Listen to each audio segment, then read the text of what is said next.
Good morning, everyone.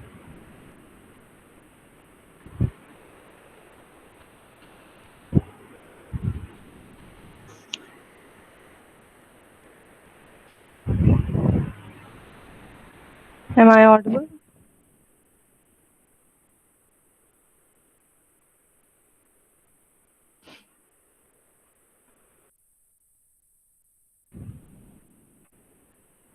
Good morning, ma'am. Good morning. Am I audible? Yes, ma'am. Okay good. So पिछली class में हम लोगों ने wood painting का topic complete किया था। उसमें कोई डाउट है या कोई क्वेश्चन है?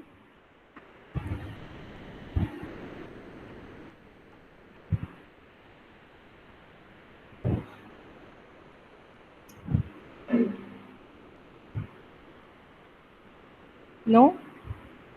No, ma'am. ओके। तो आज we will move on to painting on metal.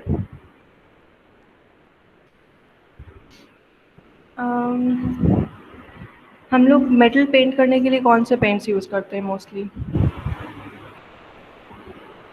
Ma'am, oil paint? Oil paints, yes. And आप में से कभी किसी ने ट्राई किया है painting on metal? Yes, ma'am. Okay. And उसमें क्या चीज़ ऐसी थी कि आपने कुछ सीखा अपने एक्सपीरियंस से कि समथिंग कि अगर हम नेक्स्ट टाइम करेंगे तो ये चीज़ नहीं करेंगे या ये चीज़ बेटर करेंगे? Is there anything? Ma'am oil paint में मैम एक लिक्विड मिलाया जाता है मैम शायद उसे टार्पिन तेल बोलते हैं हम उस टर्पेंटाइन ऑयल। यस मैम हुँ, तो उसको मतलब ऑयल पेंट ऐसे डालना होता है कि ज्यादा गाढ़ा ना हो और ज्यादा हाँ। मतलब हुँ, क्योंकि अगर ज़्यादा गाढ़ा होगा तो स्प्रेड नहीं होगा सही से पेंट, एंड अगर बहुत ज़्यादा डाइल्यूट कर दिया तो वो बहुत ज़्यादा स्प्रेड होगा एंड उसकी कवरेज उतनी अच्छी नहीं आएगी, वो रनी हो जाएगा। Okay, so before we actually start painting on metal, जैसे वुड में कई स्टेप्स होते हैं वैसे ही मेटल पेंट करने के लिए स्टेप्स होते हैं टू प्रिपेयर द सरफेस। तो surface preparation before painting metal. क्यों इम्पोर्टेंट होता है सरफेस प्रिपरेशन? बिकॉज जो अल्टीमेटली हम लोग अगर पेंट करेंगे, इफ़ द अगर जो मेटल का सरफेस है वो उस पे डस्ट है, कोई डर्ट है या स्क्रैचेस हैं या फ्लॉज हैं या पुराना पेंट ब्लॉब्स में जमा हुआ है, और अगर हम उसके ऊपर ही पेंट कर देंगे तो पहली बात तो जो क्वालिटी होगी पेंट जॉब की वो उतनी अच्छी नहीं होगी, एंड उसके बाद वो उतना ड्यूरेबल भी नहीं होगा, and it wouldn't look as good. So before we start priming and painting the surface, हम लोगों को उसे प्रिपेयर करना होता है, एंड वो कैसे करते हैं? Let's see. इसमें 4 स्टेप्स होते हैं। पहले तो you have to clean the surface, जो कि बहुत ही ऑब्वियस स्टेप होता है। If the surface is not clean तो पेंट अच्छा नहीं होगा। Then you have to remove, अगर पुराना पेंट है, अगर हम किसी नए मेटल सरफेस को नहीं पेंट कर रहे हैं, अगर हम किसी पुराने पेंटेड सरफेस को पेंट कर रहे हैं, तो उसमें अगर कोई पेंट छूट रहा है या लूज़ है या उसमें बबल्स बने हुए हैं तो उसको पील करके हटाना होता है। एंड देन अगर कोई कोरोजन है जैसे कि रस्ट है या कुछ है तो उसको भी साफ़ करना होता है, and then you have to remove repair कोई भी डेंट्स या होल्स या डिफेक्ट्स जो होते हैं मेटल में। So these are the 4 steps. One is cleaning the surface. Second is remove loose and peeling paint. Third is to remove rust. And the fourth step in surface preparation is repairing small holes and dents. So cleaning the surface. सिर्फ dusting से तो होता नहीं है clean surface. So कैसे करेंगे? We'll use mineral spirits. पहले obviously एक साफ़ क्लॉथ से, माइक्रोफाइबर क्लॉथ से क्लीन करना होता है सो दैट जो सुपरफिशियल डस्ट वगैरह है वो हट जाए। Then you use a mineral spirit to remove any grease. And उसके बाद एक प्राइमर कोट लगाते हैं टू प्रिवेंट जैसे हम लोगों का वुड का प्राइमर होता है, उससे मेटल प्राइमर थोड़ा डिफरेंट होता है, बिकॉज वुड में जो इवेंचुअली प्रॉब्लम्स आ सकती हैं वो डिफरेंट होती हैं, उसमें टर्माइट प्रूफिंग वगैरह करनी होती है, बट मेटल में कोरोजन बचाना होता है। तो अगर हम कोई नया मेटल का सरफेस पेंट कर रहे हैं तो उसको हम पहले किसी स्पिरिट से साफ़ करेंगे, सो दैट उस पर कोई ग्रीस या जो भी कोई भी नया मेटल सरफेस होता है उस पर इवन ओके, आप लोगों ने जो स्नैपर के ब्लेड्स आप लेते हो अगर, तो वो ब्लेड्स पे एक बहुत ही फाइन ऑयल की लेयर होती है, बहुत ग्रीस टाइप की लेयर होती है, that is there so that वो पैकेजिंग में ही रस्ट होना ना शुरू हो जाए, करोड आना ना शुरू हो जाए। वैसे ही आप कोई नया मेटल का सेक्शंस खरीदोगे या कोई भी ऑब्जेक्ट लोगे, परचेजिंग करोगे, तो it has a very fine layer of grease on it और oil on it, so that वो स्टोरेज में एंड ट्रांसपोर्टेशन में करोड ना होने लगे। सो बिफोर पेंटिंग हम लोग को उस ग्रीस की लेयर को हटाना होता है, उसके लिए स्पिरिट की ज़रूरत होती है। एंड उसके बाद एक प्राइमर लगाते हैं, रस्ट इनहिबिटिव प्राइमर, मीनिंग जो रस्ट फॉर्म होने से रोके, ऐसा प्राइमर, एंड उसके बाद पेंट करते हैं। This is for new metal surfaces. Then अगर हम किसी पुराने पेंटेड सरफेस को पेंट कर रहे हैं एंड अगर वो उसका पेंट ठीक ठाक कंडीशन में है, मीनिंग उसमें बबलिंग नहीं हो रही है, चिपिंग नहीं हो रही है, पील नहीं हो रहा है, तो व्हाट वी डू इज़ सिर्फ डस्ट को हटाते हैं एक साफ़ सूखे कपड़े से। गीले कपड़े से कभी साफ़ नहीं किया जाता है मेटल, अदरवाइज़ हम लोग और प्रॉब्लम क्रिएट करेंगे उसमें मॉइस्चर इंट्रोड्यूस करके, एंड उससे रस्ट फॉर्म हो सकती है। तो always use a clean and dry cloth.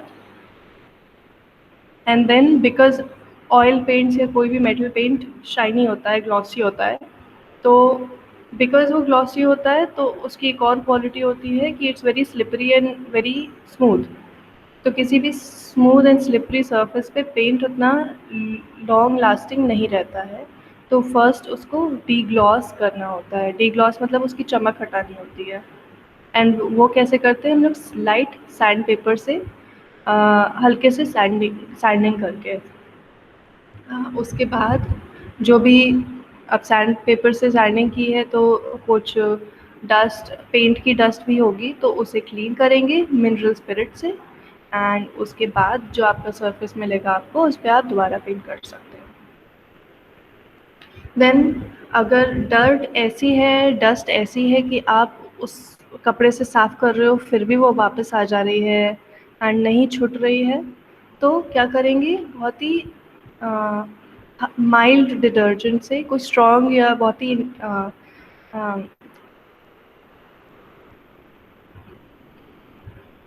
Intense detergent से नहीं, बहुत माइल्ड डिटर्जेंट सोल्यूशन से धो देंगे उसको।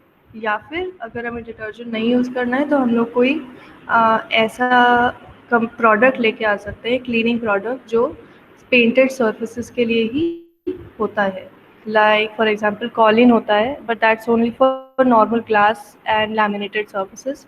वैसे जैसे कार को साफ़ करने के लिए आते हैं, मोबाइल गैजेट साफ़ करने के लिए आता है क्लीनिंग प्रोडक्ट्स, वैसे ही मेटल को, पेंटेड मेटल को साफ़ करने के लिए आते हैं, तो you can get that, and उससे आप डर्ट साफ़ कर सकते हो। Any questions?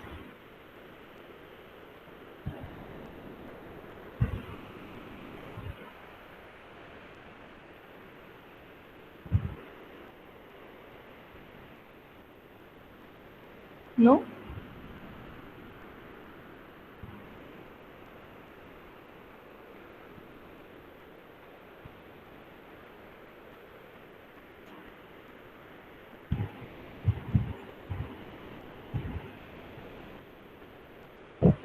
M I audible? Okay, बीच बीच में रिस्पॉन्स देते रहा करो because network is really short, and पता चला मैं बोलती जाऊँगी एंड आपको सुनाई नहीं दे रहा है। Okay, so will move on. अब we are going to remove any loose and peeling paint.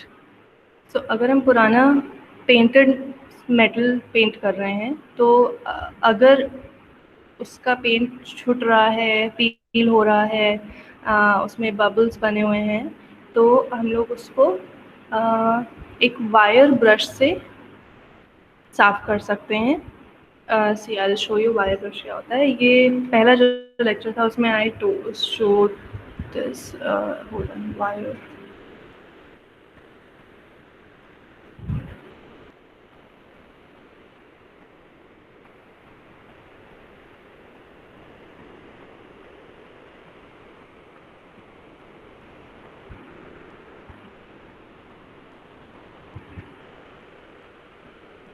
This is a wire brush.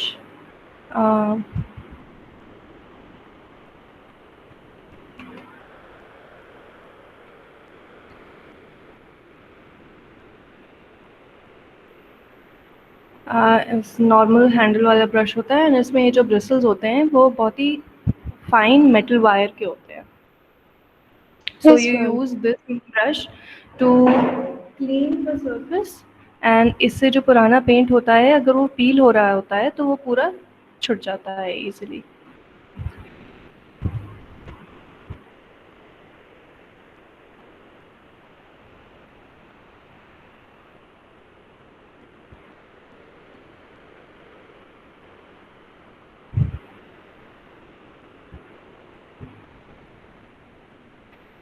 Then उसके बाद अगर फिर भी कोई पेंट की चिप्स रह जाती हैं तो सैंडिंग कर सकते हैं या फिर स्क्रैपिंग कर सकते हैं, उसे खुरच के छुटा सकते हैं।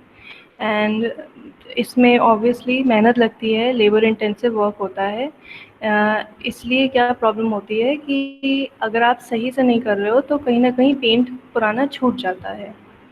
तो व्हाट पीपल डू इज़ अगर आप कुछ बड़े लेवल का काम कर रहे हो, प्रोफेशनल लेवल का वर्क कर रहे हो, तो people get these power cleaning tools जो मैन्युअली नहीं करना पड़ता है। उसमें बफिंग एंड ऐसे वायर ब्रश वाले रोटर्स लगे होते हैं विच रोटेट मोटर से एंड आप उसको सिर्फ सरफेस में मूव करते जाओ एंड पेंट छूटता जाता है।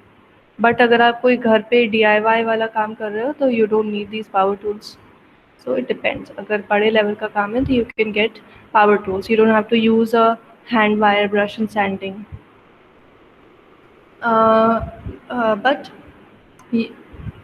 पावर टूल्स यूज़ करने से एक इशू क्रिएट हो जाता है, एक प्रॉब्लम क्रिएट हो सकती है कि जो मेटल का सरफेस होता है उसको भी एकदम फाइन फिनिश दे सकते हैं वो, उसका सरफेस बहुत ही शाइनी एंड ग्लॉसी हो जाएगा। सी हैंड वायर ब्रश या सैंडिंग करते हैं तो उसमें ग्रिट होता है एंड हाथ से करते हैं तो उसमें स्क्रैचेस आ जाते हैं मेटल पे, विच इज़ गुड क्योंकि पेंट उस पर उतना ही अच्छे से स्टिक हो जाता है। बट अगर हम बफिंग टूल्स यूज़ करते हैं, पावर टूल्स यूज़ करते हैं, तो उससे जो मेटल सरफेस है वो बहुत ही इवनली स्मूथ हो सकता है, हो ही जाता है। एंड अगर स्मूथ सरफेस होगा तो अगेन पेंट ज़्यादा टाइम तक रुकेगा नहीं उस पर।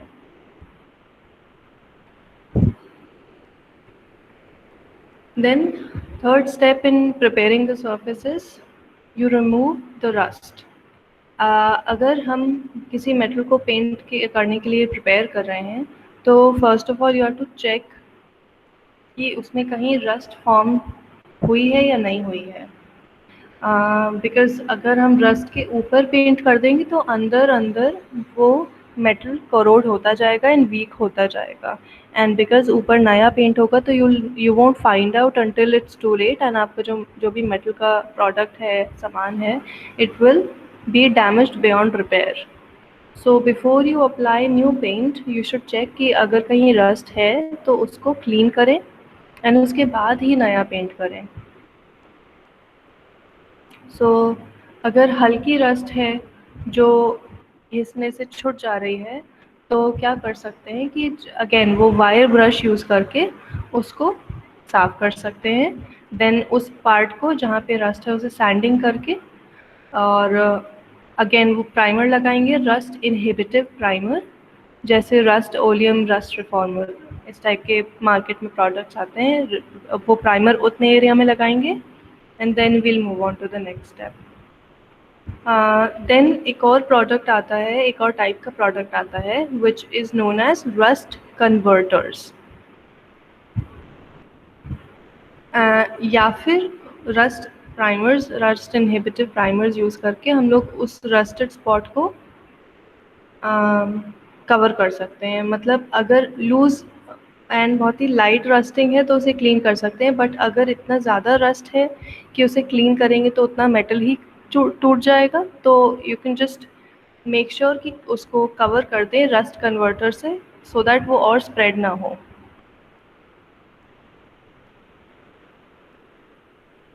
Yes, ma'am.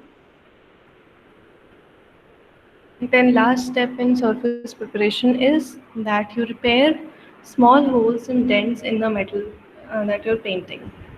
एंड उसके लिए आप क्या करेंगे, यू सैंड दैट एरिया, जहाँ पे भी होल है या डेंट है वहाँ पे हम सैंडिंग करेंगे जब तक आप मेटल के ओरिजिनल पुराने बेयर सरफेस पे ना पहुँच जाएं। एंड देन उसको किसी स्पिरिट या मिनरल स्पिरिट या डिग्रीसर से साफ़ कर देंगे।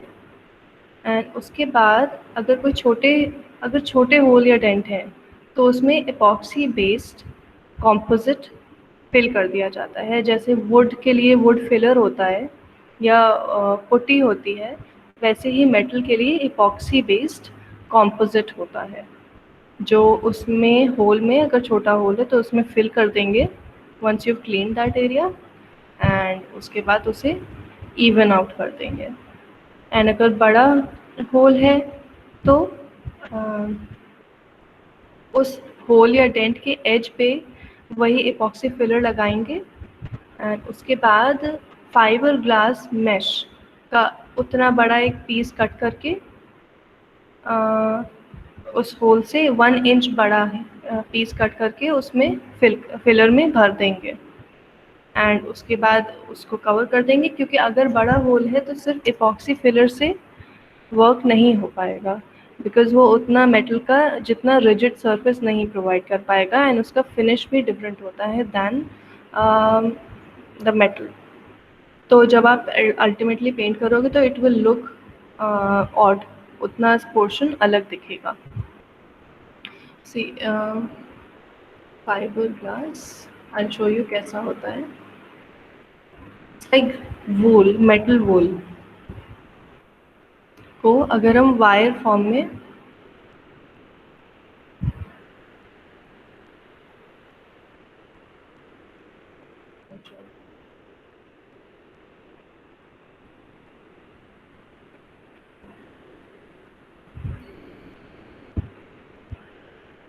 it's like a bandage for your metal surface.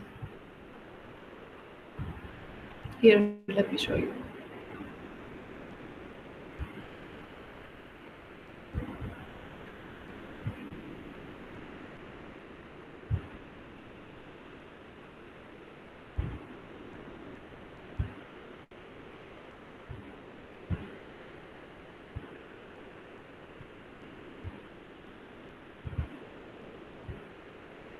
See, this is a fiberglass mesh. हम जो भी डेंट होता है, होल होता है, उसके एजेस पे इपॉक्सी फिलर लगाते हैं, एंड देन इस मेश को उस होल से 1 इंच बड़ा स्पेस छोड़ के कट करते हैं एंड उसमें फिल कर देते हैं, एंड उसके ऊपर फिर से इपॉक्सी लगा के उसको इवन आउट कर देते हैं।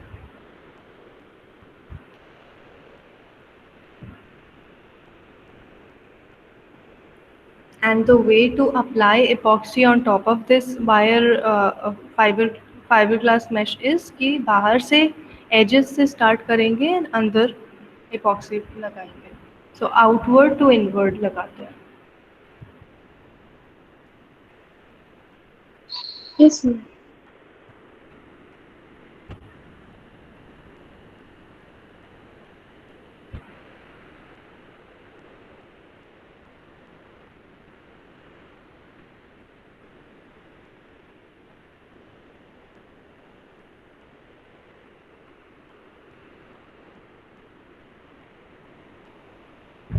For larger holes, apply epoxy filler to the edge of the hole.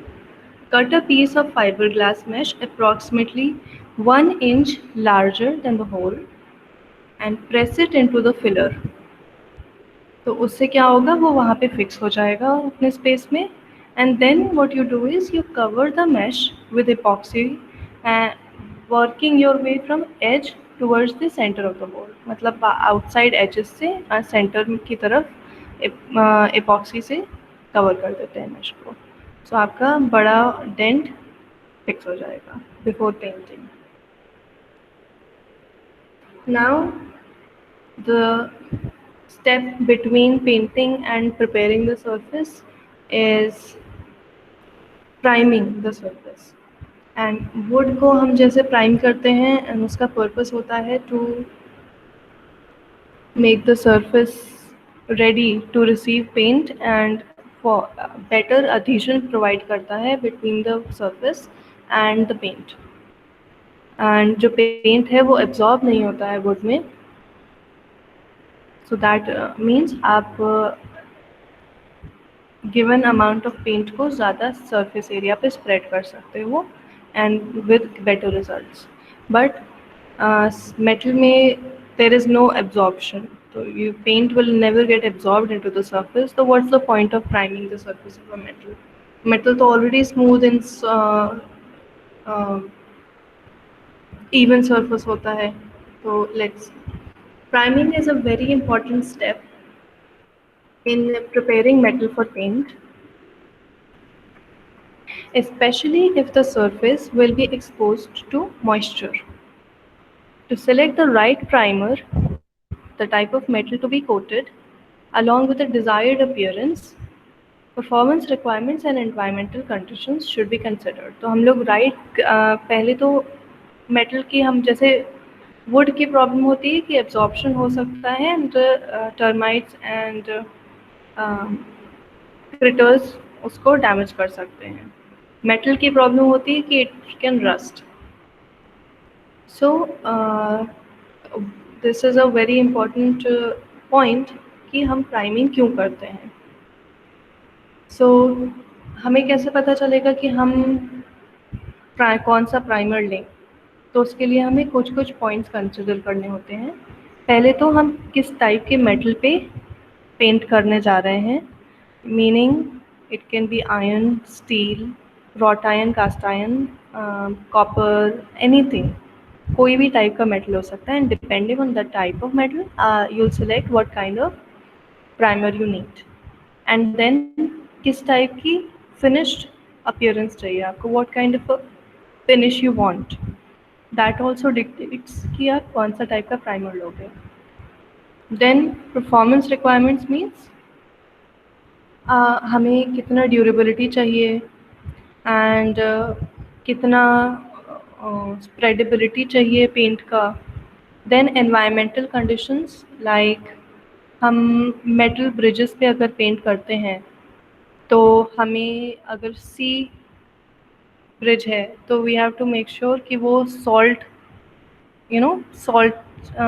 Laden wind को झेल पाए, बिकॉज सॉल्टी एयर से बहुत ज़्यादा इरोजन होता है and it is very abrasive to the metal surface. So environmental conditions and also temperature differences कितने होंगे, अगर बहुत कोल्ड क्लाइमेट है तो वहाँ पे क्या होगा, कैसा पेंट होगा, कैसा प्राइमर होगा. अगर बहुत ज़्यादा टेम्परेचर डिफरेंस होता है डे एंड नाइट में तो क्या होगा, बहुत वार्म टेम्परेचर है तो क्या होगा. Then whether it is prone to erosion by dust. तो ये सारी सैंड, ये सारी चीज़ें हमें कंसिडर करनी होती हैं before choosing the right primer.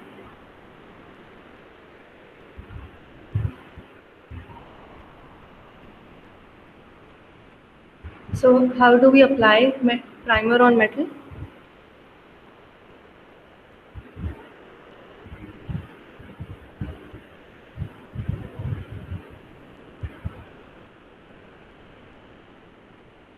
सबसे पहले we See, we don't use water-based primers on metal surfaces. Again, water-based मतलब latex primers वे metal surface पे नहीं यूज़ करते हैं, because again water-based का मतलब आप उसमें पानी मिक्स करोगे then लगाओगे, तो हम obviously metal को water या moisture को expose नहीं करना चाहते हैं so that it doesn't corrode. So अगर हम लेटेक्स प्राइमर या वाटर बेस्ड प्राइमर यूज़ करेंगे मेटल सरफेस पे, तो जो मॉइस्चर है दैट कैन सीप थ्रू द मेटल, कोरोड कर सकता है मेटल को, एंड जो फाइनल पेंट है वो विद इन वीक्स या विद इन फ्यू मंथ्स ख़राब होने लगेगा। सो पूरी मेहनत पे पानी पड़ जाएगा। देन इट इज़ रिकमेंडेड कि आप मेटल पे 2 टाइप के प्राइमर यूज़ कर सकते हो। एक तो रस्ट कन्वर्टर, जो हम लोगों ने पहले मेंशन किया था, जब हम लोग रस्ट से डील करने की डिस्कशन कर रहे थे। तो वन इज़ रस्ट कन्वर्टर्स या फिर galvanised metal primers. Galvanisation process I think already पता होगा। मेटल पे जिंक की कोटिंग करने को गैल्वनाइजेशन कहते हैं। It is very effective in preventing rust. तो so these are the two. First is rust converter primer, or second is galvanized metal primers. Now, while a rust converter is good to prevent rust from recurring, meaning अगर पहले से rusted surface है, अगर पुराना metal surface है जिसमें already corrosion था, तो उस पर rust converter primer अगर हम use करेंगे तो it will be good, क्योंकि वो और दोबारा रस्ट फॉर्म होने से बचाता है, एंड अगर बनी हुई है रस्ट तो उसको स्प्रेड होने से या और सिवियर होने से बचाता है। Then a galvanised primer is good for aluminium like metals, जिसमें जो पेंट होता है वो मेटल सरफेस पे टिकता नहीं है। See aluminium is inherently smooth and light weight metal, तो उस पर पेंट ज़्यादा दिन रुकता नहीं है। सो वहाँ पे हम गैल्वनाइज्ड प्राइमर यूज़ करते हैं।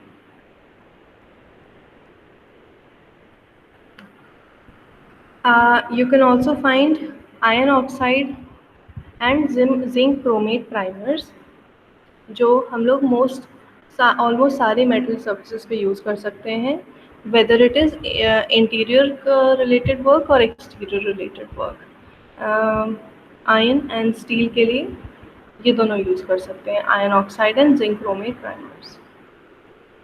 देन जैसे ही आपने कोई भी सरफेस क्लीन किया, उसके इमीडिएटली बाद आपको प्राइमिंग स्टार्ट कर देनी चाहिए, क्योंकि हम लोग there was this whole step related to removing dust and dirt. तो अगर हम छोड़ देंगे डस्ट एंड डर्ट क्लीन करके, एंड अगर रस्ट को भी क्लीन करके छोड़ देंगे, तो तुरंत दोबारा मिट्टी भी आ सकती है, रस्ट भी जम सकती है। जैसे अगर आप लोगों ने लोहे के बर्तन पे देखा होगा, तो धुलने के बाद अगर उसको रखो तो इमीडिएटली उस पर रेड एक फिल्म बन जाती है, अगर उसको तुरंत साफ करके गर्म करके नहीं रखा तो उसको जो तुरंत रस्ट फॉर्म हो जाती है within a few hours, उसको हम लोग फ्लैश रस्ट बोलते हैं। तो if we have already clean the dirt in rust from the surface, तो हम लोग वेट करेंगे तो वो वापस से वही प्रॉब्लम क्रिएट हो जाएगी। तो it's important that you immediately start priming after you have cleaned and prepared the surface.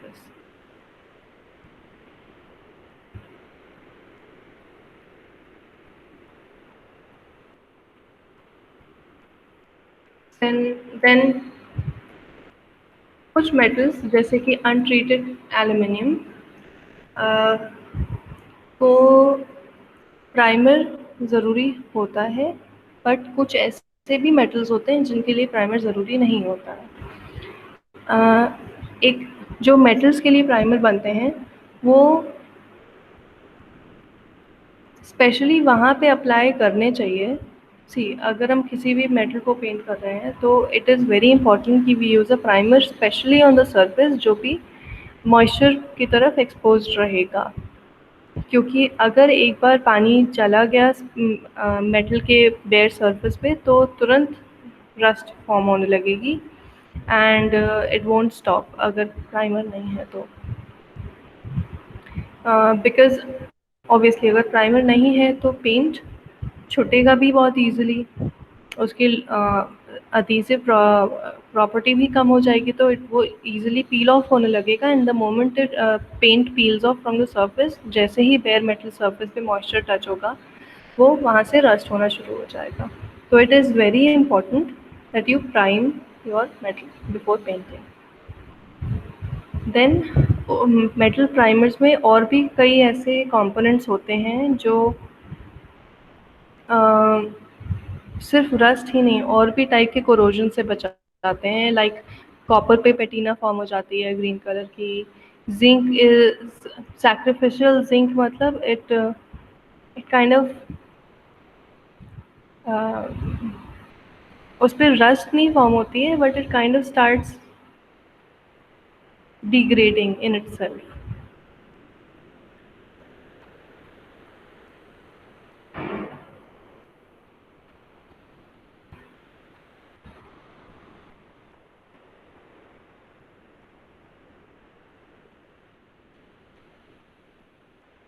सी इस तरह से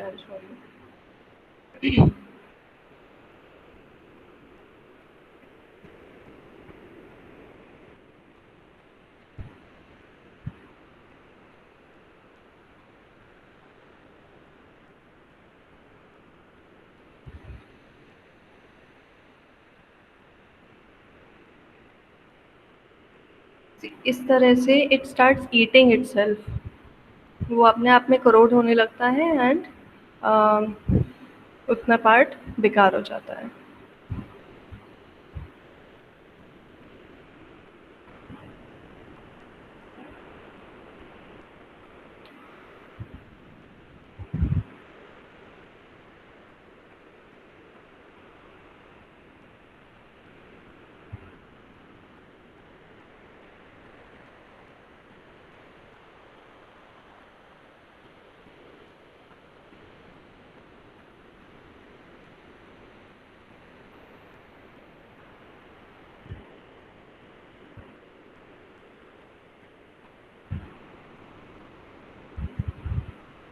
देन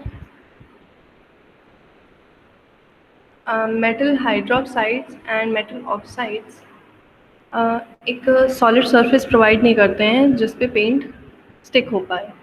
एंड नॉर्मली ऐसे केसेस में पेंट बड़े बड़े फ्लेक्स में पील ऑफ होने लगता है।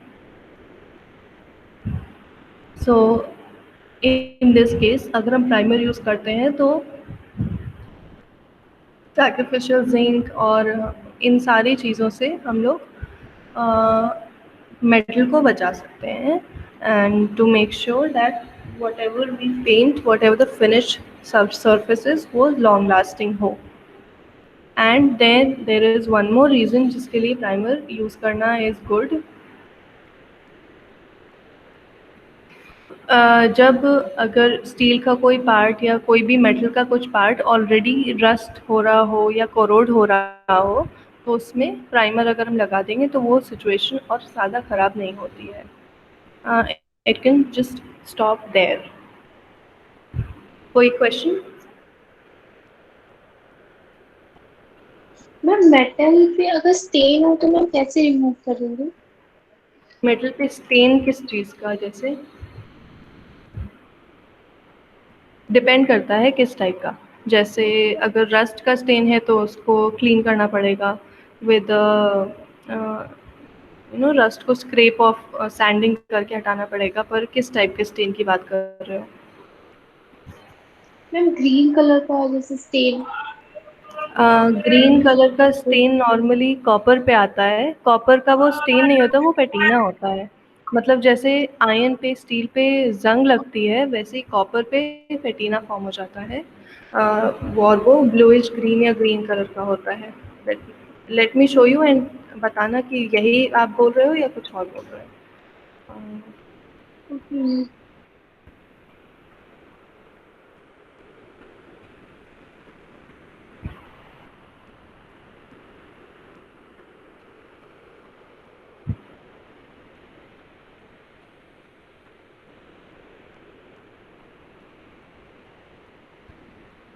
Is this what you're talking about? Yes, ma'am. Hmm. हाँ, तो कॉपर पे जैसे आयन पे जंग लगती है, वो रेडिश ब्राउन कलर की होती है, वैसे ही कॉपर का कलर चेंज हो जाता है इनटू सी ग्रीन या ब्लूइश ग्रीन कलर। वो उसका कोरोजन ही होता है। इसका मतलब होता है कि कॉपर पुराना हो रहा है, ख़राब हो रहा है। एंड जो हम लोग ये बिल्डिंग्स देखते हैं जिनकी रूफ कॉपर की बनी होती है, तो उसका कलर अब ग्रीन हो चुका है। जो पुरानी बिल्डिंग्स में होता था, तो वो अब ग्रीन हो चुकी हैं। जी, नेचुरली ग्रीन हो जाता है। It starts off with a reddish, beautiful reddish colour, and फिर वो ओवर द टाइम ग्रीन हो जाता है।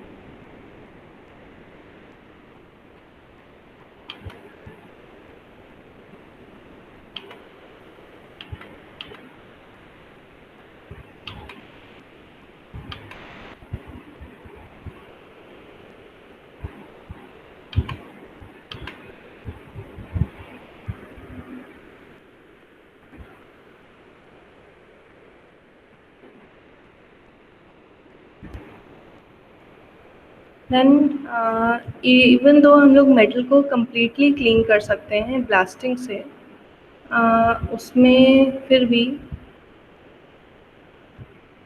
अगर वो चीज़ हम नहीं कर सकते हैं, अगर उसे कम्प्लीटली क्लीन नहीं कर सकते हैं, तो उसके लिए भी स्पेशल तरह के प्राइमर आते हैं जो केमिकली रस्ट को कन्वर्ट कर सकते हैं into metal salt.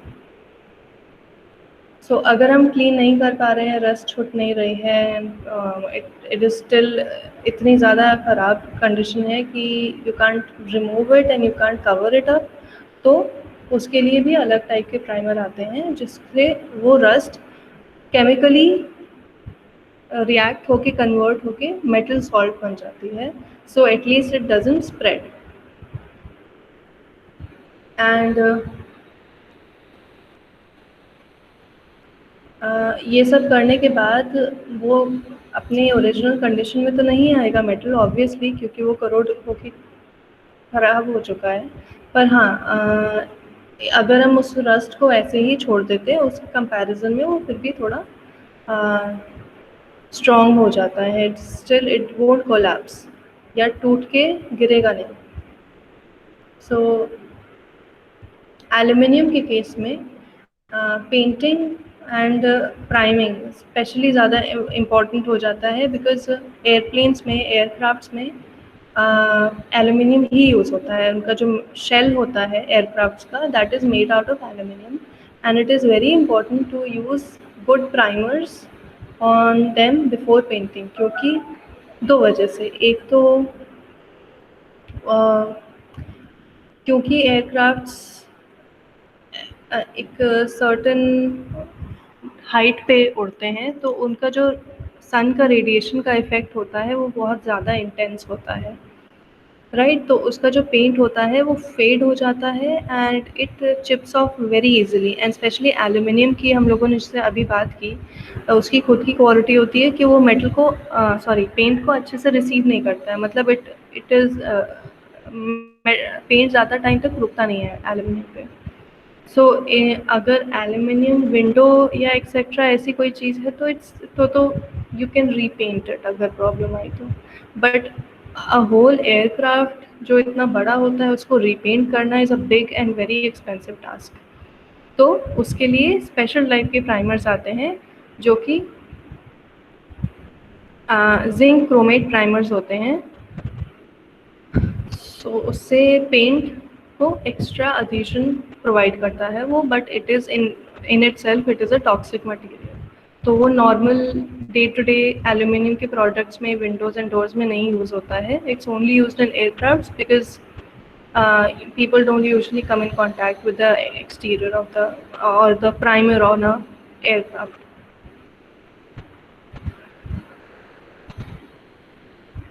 So next step is actually the act of painting on metal, and we will pick this up in the next class. Okay? Okay, ma'am.